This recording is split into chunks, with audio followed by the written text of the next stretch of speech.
누가복음 2장 48절로 52절, 제가 한 절, 여러분이 한 절 읽으신 후에 마지막 절은 함께 읽도록 하겠습니다. 그의 부모가 보고 놀라며 그의 어머니는 이르되, 아이야, 어찌하여 우리에게 이렇게 하였느냐? 보라, 내 아버지와 내가 근심하여 너를 찾았노라. 예수께서 이르시되, 어찌하여 나를 찾으셨나이까? 내가 내 아버지 집에 있어야 될 줄을 알지 못하셨나이까 하시니, 그 부모가 그가 하신 말씀을 깨닫지 못하더라. 예수께서 함께 내려가사 나사렛에 이르러 순종하여 받지라. 그 어머니는 이 모든 말을 마음에 두니라. 함께 읽습니다. 예수는 지혜와 키가 자라가며 하나님과 사람에게 더욱 사랑스러워 가시더라. 아멘. 오늘 말씀은 이제 누가복음의 서론을 정리하는 매우 중요한 단락입니다. 이제 3장으로 넘어가면 본격적으로 예수님의 공생애가 시작됨을 볼 수가 있는데요. 우리가 이 성경을 단순히 글자로만 이해하는 게 아니라 생동감 있는 연극이라고 한번 생각해 보게 된다면, 본문은 1막의 커튼이 내려오기 직전의 이야기로 2막을 준비함에 있어서도 매우 중요한 대목이다라고 할 수 있을 겁니다.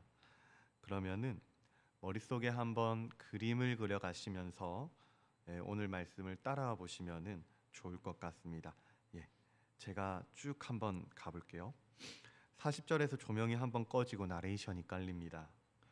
아기가 자라며 강하여지고 지혜가 충만하며 하나님의 은혜가 그 위에 있더라.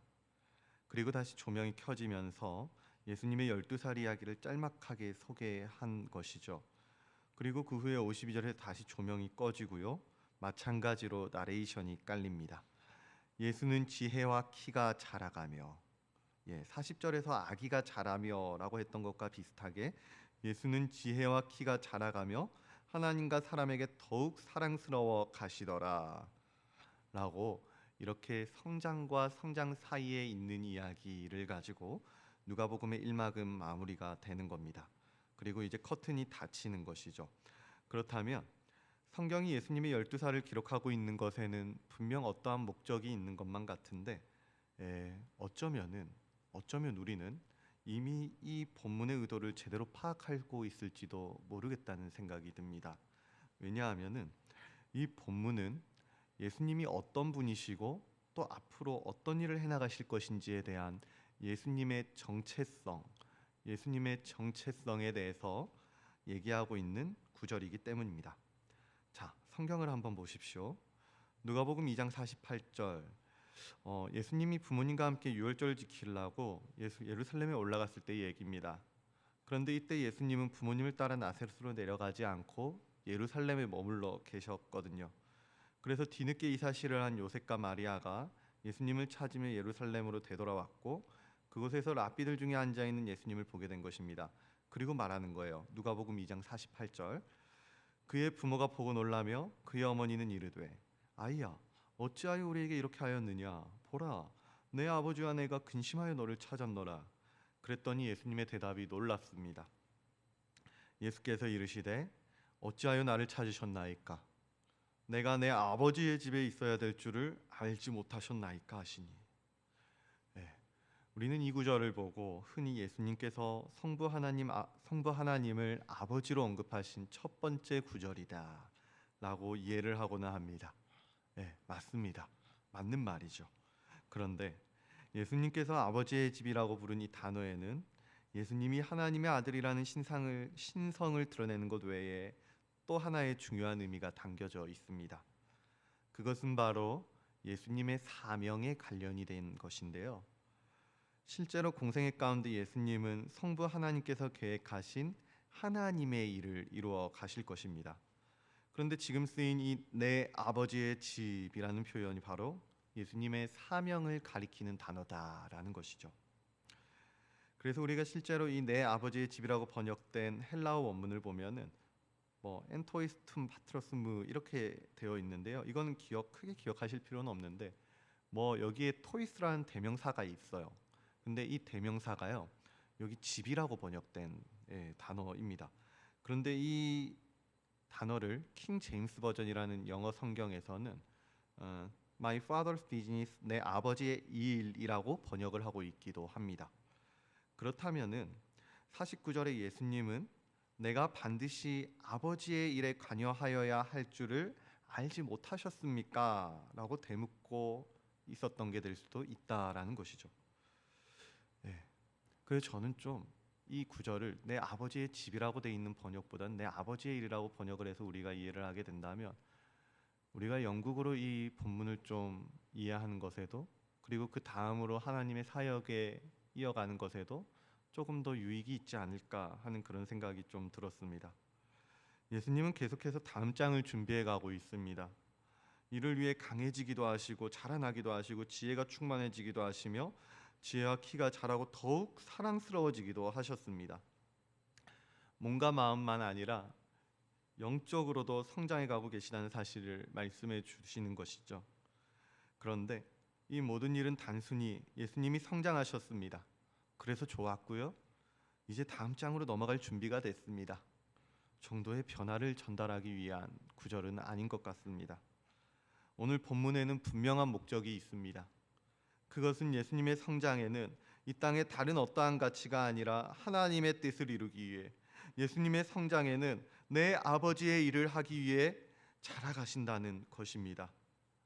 우리도 마찬가지예요. 크리스천이 살아가고 자라가야 할 목적도 똑같다는 것이죠. 우리는 매일 자라나기 위해 더 애쓰고 더 발버둥치고 더 노력하고 더 힘쓸 것입니다. 이처럼 매일 애쓰고 발버둥치며 무엇인가를 끊임없이 노력하며 살아가고 있는데 그렇다면 우리의 성장은 우리 교회의 세워짐에는 어떠한 목적을 가지고 있는가? 우리가 참 포도나무 대신 예수님께 붙어있는 참 가지라고 한다면 우리에게는 분명 자라나는 일이 있을 것입니다. 우리 개인의 영혼도 우리 공동체의 덕스러움도 주님을 향한 믿음과 말씀의 지경도 계속해서 자라나는 것이겠죠. 그런데 우리의 성장에는요 분명한 목적이 있어야 합니다. 그것은 내 일신의 안위나 개인의 유익이나 그 외의 어떠한 세상의 성공을 위한 것이 돼서는 안 됩니다. 떵떵거리며 잘 살지는 않아도 남들이 누리는 것만큼은 해보고 싶어서 조금 더 누리고 조금 더 인정받고 조금 더 올라가고 싶은 마음이 우리 성장의 기준이 돼서는 안 된다는 말씀을 드리는 겁니다. 우리 주님은 그러지 않으셨거든요.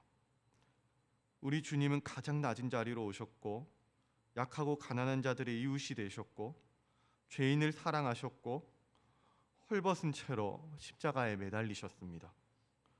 이것이 바로 우리 주님이 하셨던 아버지의 일이고 성장의 목적이었던 것이죠.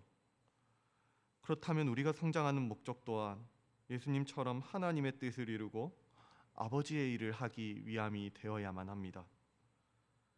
저는 우리 성도님들과 함께 이 2025년에 매일 성장하고 매일 자라가길 원합니다. 우리 교회의 이름처럼 매일 예수님을 닮아가고 예수님께로 자라가길 원합니다. 그런데 우리가 정말로 예수님을 닮아가는 거룩한 성장을 원한다고 한다면 우리는 먼저 그 목적을 분명히 해야만 합니다. 우리는 오늘 무엇을 위해서 자라갈 것인가? 무엇을 위해서 또 노력하고 애쓰고 그렇게 발버둥치며 살아갈 것인가? 우리가 자라가고자 하는 그 지향점은 어디인가? 세상의 일을 따라 세상으로 자라갈 것인가? 아니면 아버지의 일을 따라 예수님께로 자라갈 것인가? 부디 여러분들에게 주어진 오늘 하루 우리 모든 성도님들이 아버지의 일을 하기 위해 자라가길 원합니다. 그래서 오늘은 어제보다는 조금은 더 예수님을 닮아가는 아름다운 성장이 있어서 하나님과 사람들에게 더 사랑스러워지는 그런 아름답고 거룩한 성도님들이 될 수 있기를 우리 주 예수 그리스도의 이름으로 간절히 소원합니다. 기도하겠습니다.